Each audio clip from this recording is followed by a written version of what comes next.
नमस्कार किसान भाइयों, आप देख रहे हैं ऑफिशियल फार्मर यूट्यूब चैनल और मैं आपका दोस्त नवाब अली। तो आज की इस वीडियो में हम बात करेंगे रबी की फसलों की देखभाल की और उसके उपज बढ़ाने के कुछ असरदार तरीकों के बारे में। इस वीडियो में हम बात करने वाले हैं 4 से 5 ऐसे प्रमुख बातों की जिनसे हमारी फसलों का उत्पादन बढ़ेगा और हमारी फसलों में किसी भी तरह का नुकसान नहीं होगा। तो सबसे पहला हमारा जो मुख्य बात होती है फसलों में वो है सही समय पर बुवाई करना। रबी की फसलों में जैसे कि गेहूं, सरसों, चना, अगर इसमें सही समय पर आप बुवाई नहीं करेंगे तो काफी नुकसान हो जाएगा। तो इनके सही समय बुवाई करने का अक्टूबर से दिसंबर का होता है। अगर देरी से इन फसलों की हम बुवाई करेंगे तो 15 से 20% तक हमारा उत्पादन कम हो जाएगा। नंबर 2 हम बात कर लेते हैं सिंचाई के सही प्रबंधन की। तो गेहूं की फसल में सही समय पर सिंचाई होना जरूरी है। जैसे पहली सिंचाई की अगर हम बात करें तो 20 से 25 दिन के अंदर पहली सिंचाई गेहूं की हो जानी चाहिए। उसके बाद दूसरी सिंचाई 40 से 45 दिन और तीसरी सिंचाई 60 से 65 दिन के अंदर हो जानी चाहिए। अगर कुछ जगह पर उससे ज्यादा सिंचाई की आवश्यकता पड़ती है तो आप समय के अनुसार फसल की हालत को देखकर, फसल की कंडीशन को देख करके आप सिंचाई कर सकते हैं। अगर ड्रिप इरिगेशन की सुविधा है तो इससे काफी ज्यादा जल को बचाया जा सकता है। और मैं सभी किसान मित्रों से अपील करना चाहता हूं, अगर आपका इंतजाम है तो आप ड्रिप इरिगेशन आराम से लगा सकते हैं, जिससे हमारे जल को बचाया जा सके और आने वाली पीढ़ियों को जल का फायदा हो सके। तीसरे पॉइंट की हम बात कर लें तो खाद और उर्वरकों का संतुलन बनाए रखना बहुत ज्यादा फसलों के लिए ज्यादा जरूरी है।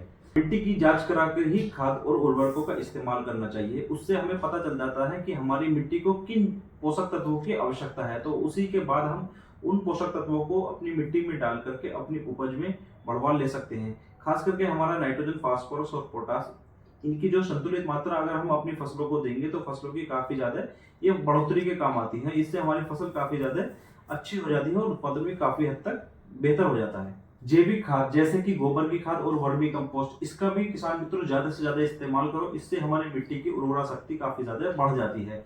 तो कोशिश करो इसको भी ज्यादा से ज्यादा इस्तेमाल करने की। नंबर 4 हम बात कर लेते हैं खरपतवारों के नियंत्रण के बारे में। खरपतवारों का नियंत्रण करना बहुत ज्यादा जरूरी है। अगर फसल में खरपतवार ज्यादा हो जाए तो इससे हमारी फसल को काफी ज्यादा नुकसान हो सकता है, क्योंकि खरपतवारों की वजह से हमारी फसल की बढ़वार रुक जाती है और बढ़वार रुकने से हमारी फसल का उत्पादन कम हो सकता है। समय समय पर जरूरत पड़ने पर फसलों की निराई गुड़ाई करते रहें, जिससे खरपतवारों को कंट्रोल हो सके। जरूरत पड़ने पर पेंडिमेथालिन या क्लोडिनाफोस खरपतवार नाशक का आप इस्तेमाल कर सकते हैं, इनका छिड़काव कर सकते हैं, जिससे खरपतवारों को कंट्रोल किया जा सके। नंबर 5 हम बात कर लेते हैं कीट और बीमारियों से अपनी फसलों को कैसे बचाएं। ये हमें बचाना बहुत ज्यादा जरूरी है। रबी की फसलों में अक्सर कीट और बीमारियां लगने के चांसेस रहते हैं। तो कीट और बीमारियों से बचाव के लिए आपको सबसे पहले फसल की बुवाई से पहले बीज उपचार जरूरी है। बीज उपचार करने के बाद ही हमेशा फसल को बुवाई करें।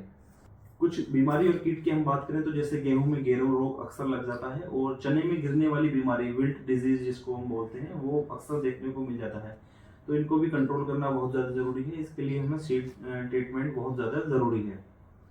जैविक तरीके अपनाएं जैसे कि नीम के तेल का इस्तेमाल करें, इससे भी काफी ज्यादा बीमारियों को कंट्रोल किया जा सकता है। अगर आपके खेत में बीमारी कुछ ज्यादा है तो आप नजदीकी कृषि सलाहकार को, कृषि वैज्ञानिक से संपर्क कर सकते हैं। आपके नजदीक में हर जगह केवीके कृषि विज्ञान सेंटर है, वहां से आप सलाह ले सकते हैं। अगर वो आपके खेत में विजिट नहीं कर सकते तो आप वहां पर जा सकते हैं, अपनी फसल के कुछ पौधों को उखाड़ कर ले जा सकते हैं, या फोटो वीडियो के माध्यम से भी आप उनको दिखा सकते हैं। चाहे तो आप हमें भी कमेंट करके पूछ सकते हैं कि आपके फसलों में क्या बीमारी है, उसके बाद हम भी आपको ट्रीटमेंट उसके हिसाब से बता सकते हैं। तो किसान भाइयों, ये थी कुछ जरूरी टिप्स एंड ट्रिक आपकी रबी की फसलों की बढ़वार करने के लिए, उनकी पैदावार को बढ़वार करने के लिए, उनको बीमारियों से बचाने के लिए। अगर आपको ये वीडियो पसंद आई है तो वीडियो को लाइक करें, अपने सभी किसान मित्रों के साथ ज्यादा से ज्यादा चैनल को सब्सक्राइब करें और जुड़े रहिए हमारे ऑफिशियल फार्मर यूट्यूब चैनल से और वीडियो को दबा के शेयर कर दीजिए। मिलते हैं एक अगली वीडियो में एक नई जानकारी के साथ। जब तक के लिए धन्यवाद।